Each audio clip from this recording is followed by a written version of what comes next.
अच्छा न समझ वो 2 टुकड़े क्यों किए भाई? अमेरिका दा खाना अच्छा अमेरिका से। हां मुल्क 2 टुकड़े करते कुछ के पाकिस्तान ते भी हुकूमत लेना। अच्छा ते कुछ हुकूमत लेना ते तू दे के न समझ टुकड़े 2 का छो। अच्छा वो 2 टुकड़े थे के सही न समझ उठे के वो भी समझ छोटा जरा आई न समझ तेरा तो अपना वास्ते बढ़िया वो आ गया इसे के आ गया। अच्छा बस बात करा है 2 टुकड़े थी क्या और समझ ज्यादा करके तो परिंदे वाली क्या है?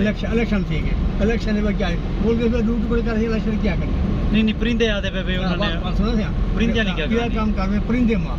अच्छा परिंदे मारन का मकसद ये आई कि परिंदा जरा है ये इतने जोर दा होता है ये फसलों दे विच जेरे ना ये कीड़े खांदा है कीड़े मकोड़े हर किस्म दे जेरे हैं ये चोड़ चोड़ के खा बेने स्प्रे न करनी पौंदी है खाद ही बचा सारा फसलां जेरे हैं बगैर स्प्रे दे चल जा पिया।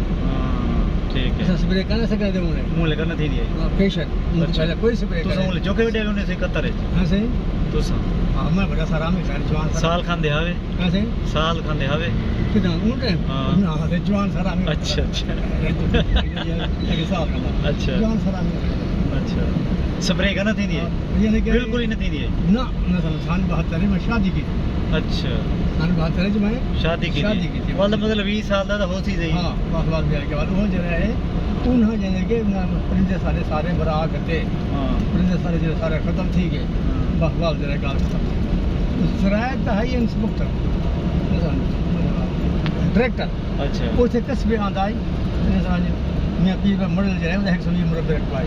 अच्छा ये मॉडल सारा दे में दरियाव दे जरे सारे अन्ना पंचार छी बड़ा अंतर मजा सारा बनाता है 15 मील लंबाई दे समझ 12 मील चौड़ाई ये सारा मजा में मॉडल आता है। अच्छा वो जरा है न समझ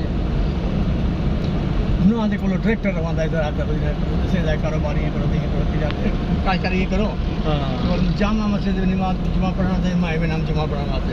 अच्छा ये आदत दिमाग से छो बाबा वो जरा है और उन्हें अस्सलाम दा थिंद रहते हैं आखे काशकारी जरी होन यानी के स्प्रे थी के ते होन यानी के या परिंदे सारे मार और स्प्रे आसिया स्प्रे लाजमी करे पांच के जैसे ना कहना जैसे। अच्छा बावल में कुंड साया वाल में अपने साया बंदे आने के कहीं भी दोस्त में अपने साया तो इना के बाकी कहीं ना किता स्प्रे कहीं खत्म। अच्छा सारे के भाई ये सानी 71 की गाल है। हां सन 72 की गाल सन 72 की गाल और सारे के बाद ये बेहतरीन ठीक ठाक बेहतरीन फुटी लती है उम्र क्या एवरेज आंदी है कपा दी कपड़ा ये एवरेज आंदी है 25 तो 3 मन किलो। अच्छा 25 तो 3 मन किलो 3 मन किलो हो या हो तो ज्यादा है 50 मन किलो 60 मन किलो थी